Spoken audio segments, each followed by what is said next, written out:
When we think of taking control of our minds and finding calm in a busy and hectic world, many of us will instantly think of meditation.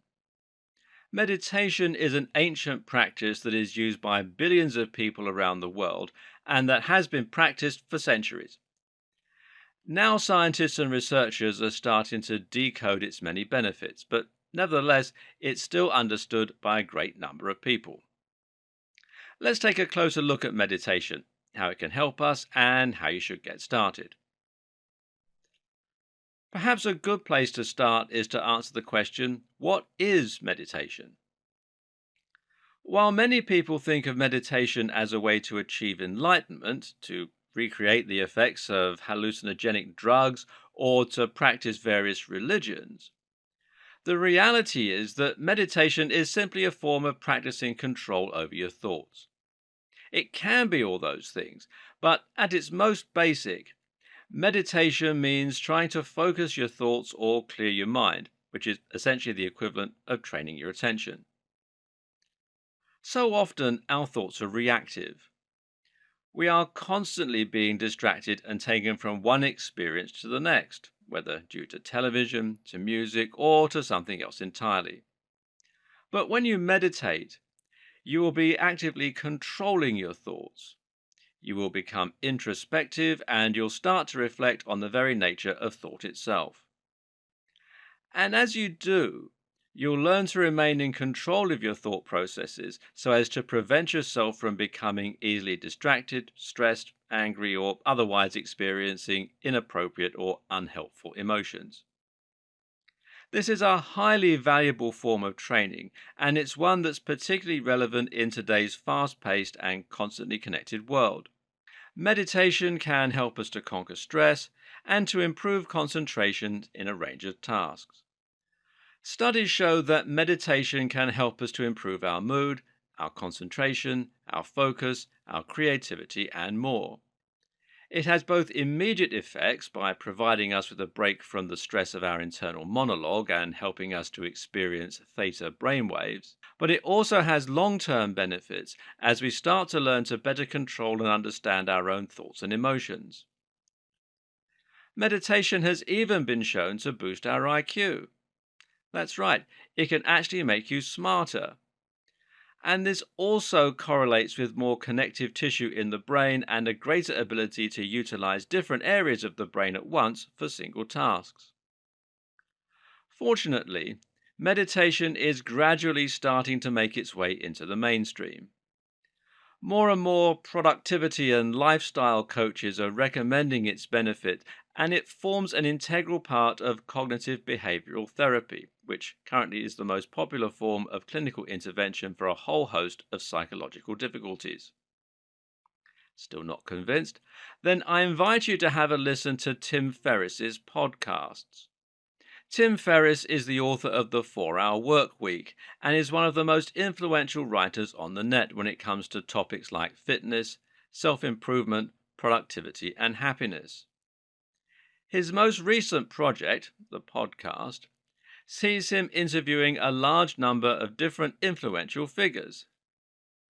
Those include Matt Mullenweg, the creator of WordPress, Maria Popova of Brain Pickings, and Arnold Schwarzenegger, and many, many more.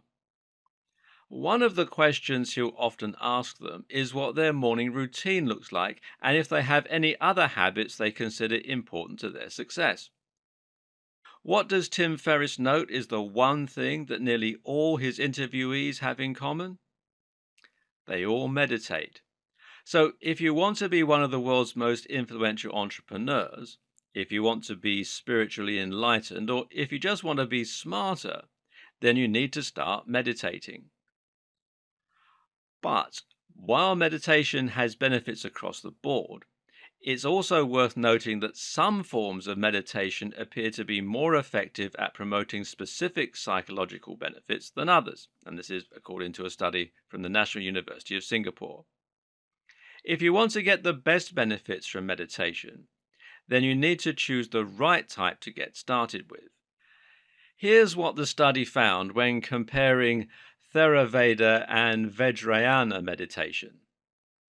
In the study from the National University of Singapore, it was found that Theravada meditation is more effective than Vajrayana for promoting relaxation and calmness. Studies measured activities of the parasympathetic nervous system, the prime purpose of which is to promote calmness, while practitioners were deep in meditation. Those using Vajrayana, meanwhile, were found to activate their sympathetic nervous systems, which controls the fight or flight response. In short, this would lead to elevated heart rate, focus, and arousal.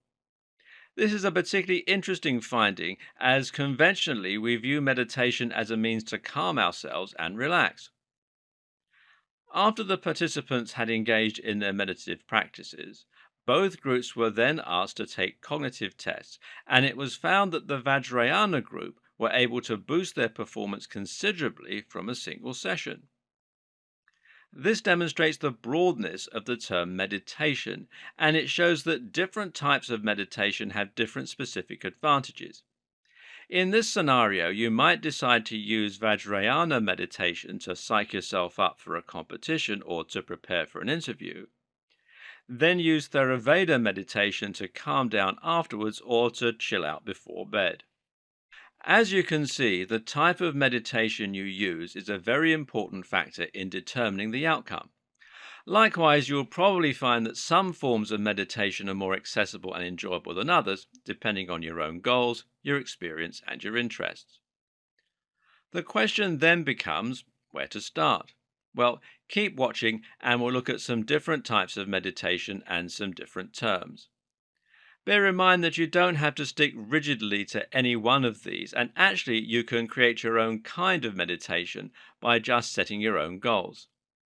Nevertheless, any of these will provide you with a good starting point to do more of your own research and to start practicing the art of meditation. Now, the first is mindfulness. Mindfulness, also called vipassana, is a type of meditation that comes from Buddhism. It's also the form of meditation that's perhaps the most widely used in the Western world today. A good example being its use within CBT, and this is something we're going to come to in much more detail in subsequent videos. Essentially, the goal in mindfulness is to be aware and to be present of your own thoughts and to reflect on them. This form of meditation doesn't encourage you to try and empty your mind then, but rather the objective is simply to let your thoughts drift by like clouds in the sky. What this allows you to do is to become more aware of what thoughts you actually tend to have, thereby being better able to spot negative thought patterns, etc., that might be causing you problems. This type of meditation has also been shown to reduce anxiety, almost as effectively as anxiety reducing drugs. Perhaps the biggest advantage of mindfulness, though, is that it's not as challenging as trying to completely empty your mind of thoughts and thus provides a great starting point for those interested in learning. And then there's Zazen. Zazen is a term that essentially means seated meditation and is sometimes referred to by the modern Zen tradition as just sitting. This is an incredibly minimalist sort of meditation, which once again makes it ideal for those interested in getting started by feeling a little anxious to give it a go. The only instruction here is to sit in the correct posture, meaning that there's no pressure to get anything right. The simple act of sitting completely still is almost sure to result in a calming effect and to gradually clear your mind. Thus, there's no need for complex instruction beyond just sitting. While this is the core principle behind Zazen, it will sometimes be more complex than that. Often, practitioners are given a paradoxical sentence, a story, a question, or an element of Buddhist scripture to muse on. This method of meditation has also been adopted by a number of other religions, whereby believers are asked to think about lines from their respective religious scripts or think over scenes from their literature. For some, the lack of guidance is going to make this an approachable and enjoyable form of meditation, while for others it can be frustrating and might leave you lost. Another way in which meditation has been adopted by religions is through spiritual meditation. This is essentially a form of meditative prayer, and prayer has been shown to have many similar benefits to other forms of meditation. Then there's transcendental meditation. Transcendental meditation comes from Vedanta, which is the meditative tradition from Hinduism. Transcendental meditation is once again seated, ideally in lotus or half lotus position, and this time uses a mantra. A mantra is any word or sound of your choice which is simply repeated over and over again. The idea behind this form of meditation is simply to rise above any distractions or thoughts, effectively clearing your mind of all thoughts and living entirely in the moment. Alternatively, you can try focusing on your breathing in order to calm your thoughts. The ultimate objective of transcendental meditation is transcendentance. This is the meditation that is used as a path to enlightenment, which is reportedly a feeling of oneness with the universe and perfect contentment. In reality, it's likely that enlightenment is merely a brain state achieved by relaxing areas of the brain and thus getting them to shut down. This is something that takes years to master, though, and is highly elusive. If you use transcendental meditation with the sole object of reaching this kind of state, you're likely to be disappointed. That said, though, if you can reach this state, the effect is something similar to being on drugs or having a stroke. It's completely mind bending, but not damaging in the same way that those other examples are. You lose the ability to distinguish time and to distinguish your own body in a physical space as those areas of your brain close down. If you want to have an end goal, then this is certainly something interesting to aim for. When done correctly, transcendental meditation is an ideal way to relax and to move your thoughts away from stress. It can be used to calm the heart rate and is a fantastic coping mechanism if you suffer with anxiety. It's also quite difficult, though, and many people give up after becoming frustrated at the inability to quiet their inner voice. The secret to success is to go easy on yourself and not to force it. Next is focused meditation. As with transcendental or mantra meditation, focused meditation involves the practice of trying to completely clear your thoughts by focusing on something else. Mantra meditation is one form of focused meditation, but you could alternatively try focusing on external stimuli, like the sound of a river or a piece of meditative music, or even on something like a candle flame. Guided visualization is a form of meditation wherein the practitioner visualizes a scenario or environment. The guided part of this process involves listening to a recording which will often describe the scene that you're in.